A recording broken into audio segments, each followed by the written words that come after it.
Eu não sei como que começa. Mas quando eu fico nervosa, eu esqueço do que a gente conversou. Então, tudo bom? Voltei. O que eu queria falar com vocês, assim, de primeiro? Eu pensei em alguns outros temas, mas aí esse aqui eu achei que seria melhor pra gente poder entender até o que eu vim fazer aqui, né? Sobre o que eu vou falar, sobre que questões pertinentes são essas e por que eu resolvi fazer isso agora.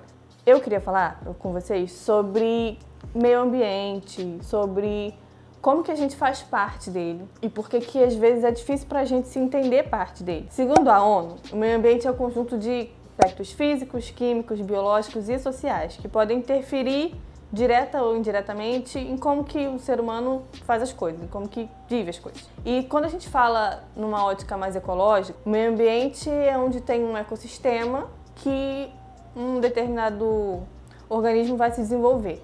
Então, existem vários ecossistemas onde vários organismos se adaptam, se desenvolvem e se perpetuam. Assim, a gente. A ONU, ela trata do lado social também do meio ambiente e é um pouco disso que eu queria falar. Às vezes, a gente acha que meio ambiente é só fauna e flora, é só planta e bicho. Quem trabalha com meio ambiente faz o quê? Jardineiro? Não, gente. Por favor, né? Não é sobre isso, não é só isso. Quando a gente fala de meio ambiente, a gente também fala de saneamento básico, de como que a minha manutenção de saúde e bem-estar vai acontecer, como que eu tenho acesso a coisas, como que, por exemplo, se eu estivesse em periferia... A gente tá em periferia? Tá, né? A gente mora em periferia. Como que pessoas de periferia lidam com restrições que pessoas de centro não lidam? Como que a gente tem acesso às mesmas coisas ou não tem? Desigualdade social, tudo isso é meio ambiente. Quando a gente fala de meio ambiente, a gente fala de todas as coisas.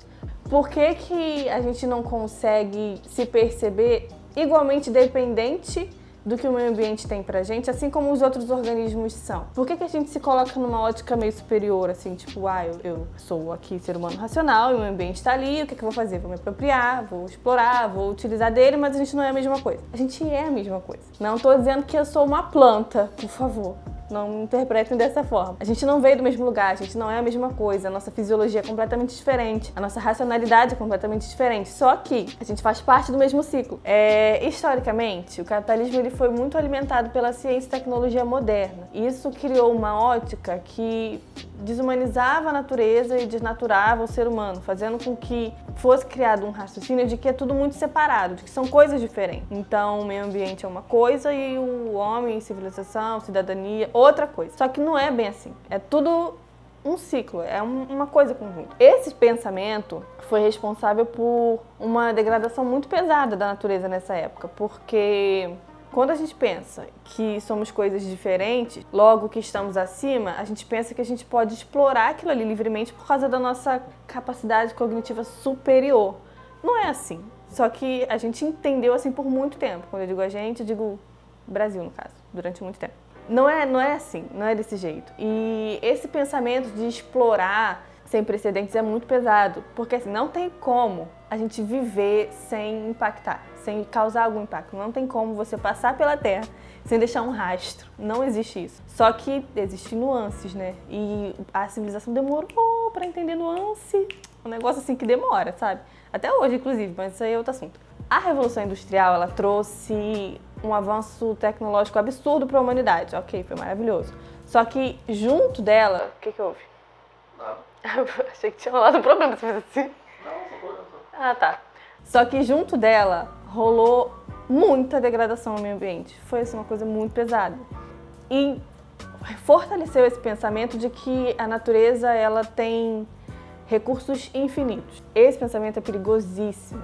E ele foi quebrado pouco tempo atrás, de que a natureza ela tem recursos infinitos e que a gente pode usar tudo que a gente quiser e que nunca vai acabar. Não é bem assim, a gente sabe. Óbvio que a discussão ela está sendo mais abrangente e que a ecologia está sendo melhor discutida, melhor tratada. Porque é importante a gente entender o mecanismo, a gente entender como que uma coisa funciona para perceber se a gente pode melhorar alguma coisa. Se a gente não conhece o assunto, se a gente não tem acesso à informação sobre aquilo, como que a gente vai saber se a gente pode ajudar a melhorar? Como que a gente vai se entender parte de um processo num todo? Essa ideia de recursos inesgotáveis foi o que orientou o capitalismo mercantil, que foi um dos principais motivadores para o começo da exploração territorial no Brasil. Historicamente, o Brasil e outros países, como países da África, têm sido foco da exploração colonial exploratória, ou predatória, que degrada demais o meio ambiente, que faz com que haja uma perda de biodiversidade, de vida gigante.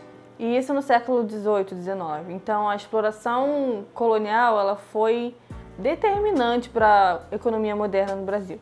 A gente percebe com isso que tem uma forma de organização geopolítica e, eu ia falar geomorfológica, que determinou como que a gente ia se levantar. Assim, Brasil chegou o período colonial, então aconteceu muita exploração. Como um povo explorado, a gente aprendeu a explorar também.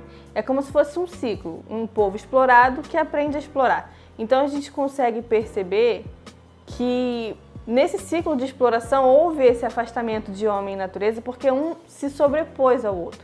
E desde o começo do vídeo eu tô falando que não é assim, não é disso, não é sobre isso, é sobre um ciclo e não sobre... Eu acho que vocês já viram em algum lugar aquela imagem que são duas imagens que diferenciam um ciclo e um triângulo assim. Meu editor, muito legal, vai colocar aqui em algum lugar. Essa imagem, são duas imagens. Vocês vão perceber que são coisas diferentes. Imagem que a gente vê no ensino fundamental, mas que a gente não consegue absorver, porque a gente não tem uma sensação de pertencimento, por mais que a gente aprenda vagamente sobre isso, muito raso sobre isso no ensino fundamental e tal. Existem motivos para isso. E a construção da sociedade, a construção do Estado brasileiro, desde o século XVIII, XIX, mostra como que a gente está lidando com isso de forma errada. Fomos um povo explorado que aprendeu a explorar. Parte dessa falta de pertencimento ao ambiente, que gera uma falta de cuidado com o ambiente, vem também da identidade cultural. Quando eu perco a minha identidade cultural, do meu local, do meu povo, da minha língua, quando eu sou tirada, forçada do meu país e levada para outro, escravidão. Óbvio que a gente vai chegar no outro lugar que a gente foi obrigado a estar e não vai sentir que pertence àquele lugar, porque você não pertence àquele lugar, né, escravidão? Tudo bom? Você não pertence àquele lugar, não é desse jeito. Então, e eu não preciso nem ir muito longe. O pessoal que sai do Nordeste, que vai para São Paulo, que vem para o Rio de Janeiro para tentar melhorar, são refugiados ambientais que falam, porque eles saem de um lugar que tem muita seca, ou que tem muito incêndio, ou que tem pouca qualidade de vida e vão tentar melhorar em outro lugar que não é o seu lugar, que não tem a sua cultura, a sua forma de falar. Óbvio que ele vai chegar num outro lugar, vai chegar no centro de São Paulo, não vai sentir que pertence àquilo ali. Então, quando a gente não tem uma sensação de pertencimento no ambiente, seja ele qual for, quando acontecem perdas naquele ambiente, seja por patrimônio público, que pertence a todos, seja por patrimônio natural, cultural, você não vai sentir que você está perdendo aquilo, porque não é seu, você não pertence àquele lugar. Então, a gente percebe que são cidades cheias de gente, mas com povo nenhum, porque ninguém tem uma sensação de pertencimento àquele lugar. Quando a gente não pertence, a gente não sente falta do que perde, porque você tecnicamente não perde. Só que quando a gente fala de riqueza natural, de recurso natural, que é um bem de todo mundo, independente do país que você foi arrancado, independente do estado que você saiu, independente de onde você está, do bairro que você mora, Baixada Fluminense, centro, não interessa. É de todo mundo. É um ciclo, é contínuo. É todo mundo no mesmo barco. Ai, que linda. Entendeu? Então, quando a gente não tem essa sensação, a gente não sente que está perdendo alguma coisa, mas na verdade a gente está perdendo muita coisa.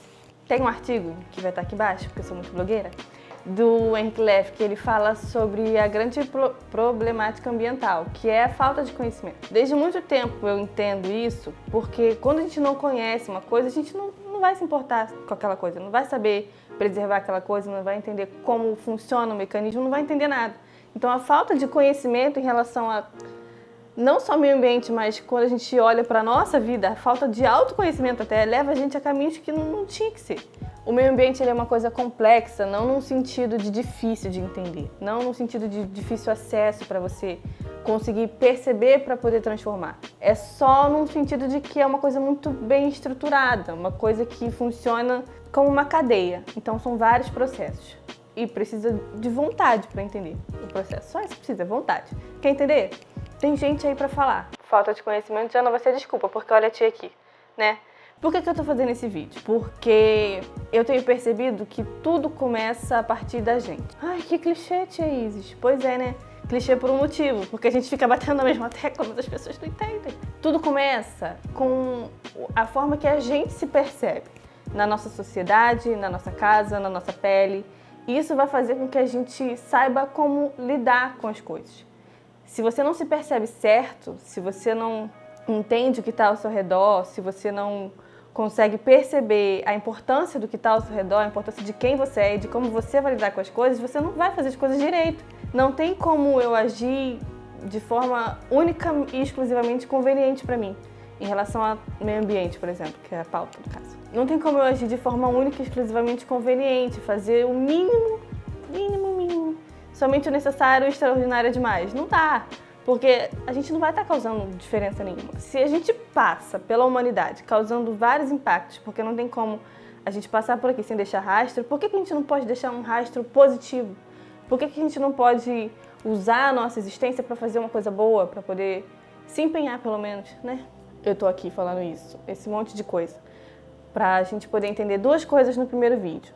A gente faz parte do meio ambiente, estamos integrados nele, somos um ciclo sem fim, Rei Leão. Entender o porquê que foi tão difícil, por que é tão difícil da gente entender esse pertencimento.